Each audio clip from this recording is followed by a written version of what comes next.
Então, por exemplo, deixa eu voltar aqui para o tamanho mínimo. Quando a gente fala desses tratados, né, Portugal vai assinar a maioria desses tratados, isso é importante que vocês saibam, com a Espanha, certo? Mas eles vão assinar dois tratados com a França, tá? Que são os chamados Tratados de Utrecht. Então eu tenho um Tratado de Utrecht sendo assinado em 1713 e o outro em 1715, certo? E aí, o que que diz o primeiro Tratado de Utrecht, aquele que é feito lá no ano de 1713?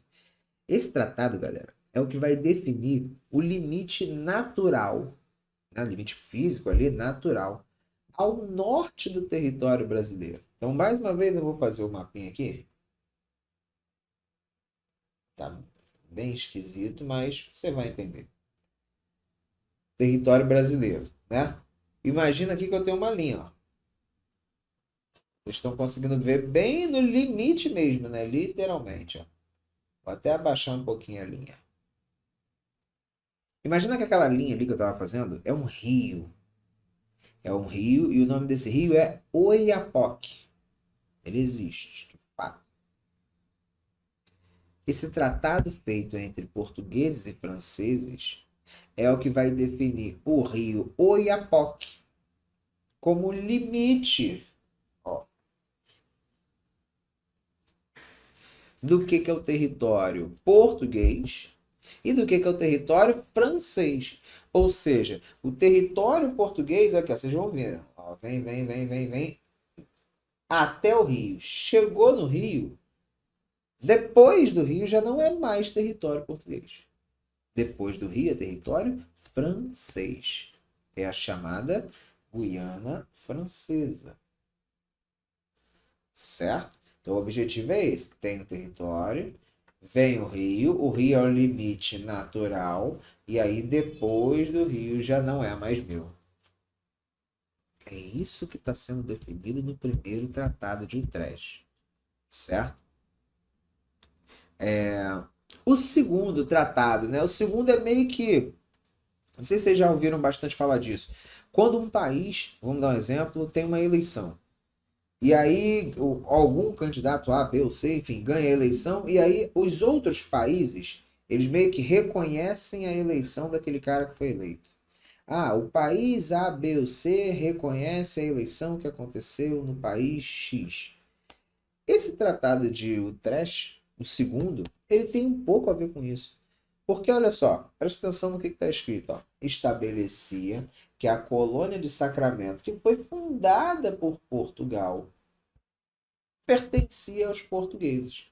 Então pensa comigo, por que que se eu, Portugal, fundei uma colônia, eu vou ter que anos depois fazer um tratado com a França para estabelecer que essa colônia pertence a mim? Eu já sabia que ela pertence a mim. Então, quando ele vai buscar esse acordo com a França, é porque ele está querendo o reconhecimento da França. Ele quer que a França reconheça que essa colônia, a colônia de Sacramento, seja o território português. Ele quer ouvir da França, quer que a França fale para o mundo: olha só, essa colônia aqui que ele fundou é dele. Quem está reconhecendo isso? Eu, França. Certo? Então, esse é o objetivo desse segundo tratado de Utrecht, certo? Só que como a gente já está vendo ali, ó, houve resistência dos espanhóis, principalmente de jesuítas e alguns indígenas. A gente vai ver que essa região da colônia de Sacramento, ela é um verdadeiro barril de pólvora, né? Então, vamos lá. Vimos aí o Tratado de Utrecht, tanto o primeiro de 1713 quanto o segundo de 1715. E aí depois a gente chega no tratado que é o principal de todos esses tratados de limite. De todos esses tratados de limite. É o chamado Tratado de Madrid de 1750. Por que o Tratado de Madrid de 1750 ele acaba sendo tão importante? Primeira coisa, porque ele acaba com o Tratado de Tordesilhas. Ou seja, Agora, vou fazer muito esse mapa. Só no Rio, por favor. Não tem mais aquela linha imaginária. Certo? Agora, não tem mais essa linha. Daqui para cá, quem encontrar o território, quem ocupar o território, é o dono do território. Ou seja, eu ocupei, é meu. Eu ocupei, é meu. Como que se dá o nome a isso, essa prática de ter a posse do território e aquele que ocupa o território? É o que eles chamavam no direito romano de ut possidetis, ou seja, a posse do território é para quem dá a utilidade. Pegou o raciocínio? Então, olha só. Como eu falei, né? Então, agora, daqui da linha para cá, quem ocupa é o dono. Os espanhóis vão aceitar esse acordo, mas eles vão colocar uma exceção. Eu aceito que seja assim. Em todos os territórios, menos em um, que é o que está aqui no final. A colônia de Sacramento pertencia aos espanhóis, olha só, com o Tratado de Madrid. Ó. Eu aceito, mas essa colônia aqui, que foi fundada por Portugal, vocês já viram isso, ela agora fica sob o meu controle, porque eu já não queria nem que os portugueses entrassem. Então, agora, como exigência para que Portugal fique com boa parte disso aqui, eu quero só que ele não mexa nessa região. Eu quero ficar com a colônia de Sacramento. Certo? E você, Portugal, pode ficar com a região de Sete Povos das Missões. Que, como eu estou colocando ali, com base na bibliografia da prova, é parte, não é todo, mas é parte do território do Rio Grande do Sul. Certo? Só que aí o que acontece? O tratado é esse. Os espanhóis não vão fazer questão de nenhum território ali a oeste. Vão fazer questão da colônia de Sacramento. Que desde quando Portugal fundou a colônia de Sacramento, os espanhóis já não aceitavam a presença dos portugueses ali. Só que como vocês estão vendo aqui, ó, deixa eu sair aqui para vocês poderem ver a frase ali completa, o tratado ele não vai ser cumprido, certo? Até porque os jesuítas indígenas vão se juntar, né, ali com alguns povos indígenas para resistir à presença dos portugueses na região de Sete Povos das Missões. Então, repetindo, no acordo, a colônia de Sacramento fica com a Espanha, Sete Povos das Missões fica com Portugal. Só que Portugal, na prática, não vai cumprir o acordo. Primeiro, ele vai tentar invadir a colônia de Sacramento. Segundo, em Sete Povos das Missões, eu tenho os jesuítas, espanhóis e indígenas que não aceitam a presença portuguesa, que vão tentar reagir, vão tentar impedir essa presença portuguesa na região. E aí isso vai dar origem a um conflito que nós vamos chamar de guerras guaraníticas, né? Aqui está no singular, guerra guaranítica. Beleza? Então, quando esse cenário de caos ele é criado, né, vários outros tratados vão, vão ser feitos, certo? E aí o Tratado de Santo Ildefonso ele vai acabar meio que gerando um prejuízo para Portugal. Por quê? Portugal funda a colônia de Sacramento, mas quando Portugal funda a colônia de Sacramento, os espanhóis não queriam a presença dos portugueses lá. E aí vai ter vários tratados e tal, e no Tratado de Madrid fica estabelecido que a colônia de Sacramento, aonde os espanhóis não queriam que os portugueses fundassem nada, fica com os espanhóis, resolve um problema, Sete Povos das Missões também começam a se levantar, a reclamar sobre a presença dos portugueses, é o que vai dar origem às guerras guaraníticas. Certo? Tem um outro tratado que não está aqui ainda, que é o chamado Tratado de El Prado, ou El Pardo, às vezes tem alguns livros que chamam assim, que anula o Tratado de Madrid.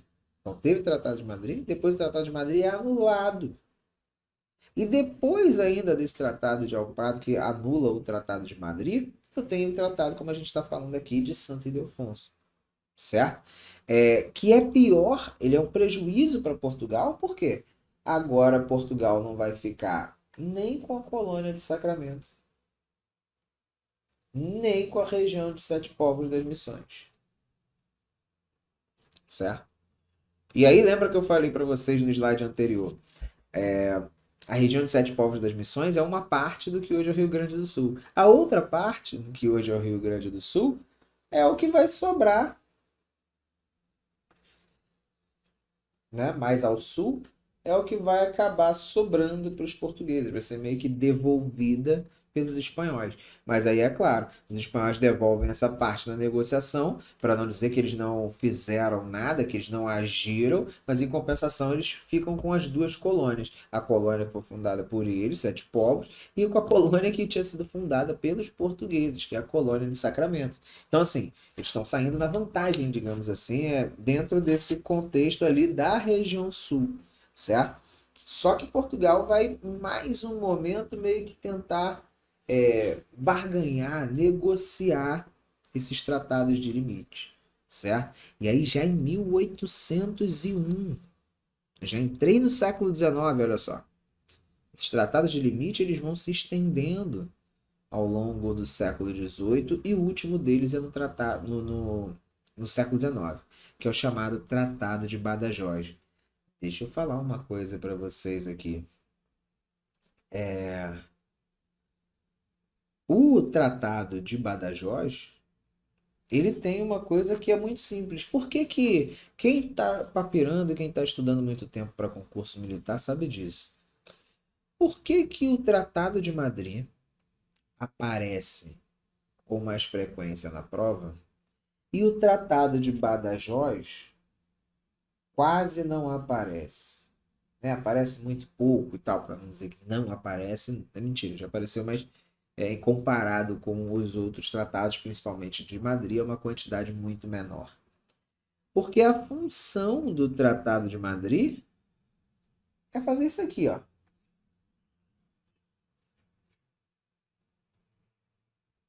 Repetir, fazer dar certo, retomar, palavras que os concursos já usaram, né? Retomar o que foi decidido pelo tratado, olha só, escrevi errado aqui, ó. Tá escrito errado, tá? Pelo Tratado de Madrid. Corrigindo aqui. Ou seja, o Tratado de 1801, o Tratado de Badajoz, o objetivo dele é retornar ao que foi estabelecido aqui. Olha lá o que está sendo estabelecido em Madrid. Ó. Sete povos das missões fica com os portugueses e a colônia de Sacramento pertence aos espanhóis. Olha o que está escrito no Tratado de Badajoz. Sete povos das missões com os portugueses e a colônia de Sacramento com os espanhóis. É a mesma coisa. Ou seja, o Tratado de 1801 ele vem meio que reforçar aquilo que foi feito em 1750. Só que agora, né, claro que isso não, a prova não cobra e tal, mas tem uma justificativa para isso. Portugal assina vários acordos, né? Como se fosse tipo assim, ó, agora eu vou cumprir de fato o tratado, né? Porque no Tratado de Madrid, depois do tratado, você tem as tentativas de invasões, as guerras guaraníticas e tudo mais. E uma das causas desses conflitos, né, de 1750 até 1777, lá quando tem Santo Ildefonso, em alguns momentos, Portugal acaba não cumprindo o acordo que tinha sido feito no Tratado de Madrid. Então, em 1801, eles assinam a mesma coisa de 1750, mas com Portugal meio que dando algumas garantias. Então, assim, ó, se eu não cumprir o acordo, acontece isso, isso, isso, isso. E aí vai listando várias coisas, certo? Então, é importante lembrar disso. Depois desses tratados de limite, o território brasileiro, ou melhor dizendo, o território português na América, ele fica quase igual ao território que nós temos hoje. Isso é importante. Então, se é quase igual, professor, se não é exatamente igual, o que que tem de diferente? O que tem de diferente é o território que nós falamos ali na hora que a gente estava fazendo a questão de número um. É o Acre, que só vai fazer parte do território brasileiro em 1901, lá no Tratado de Petrópolis, onde o Acre vai passar a fazer parte do Brasil.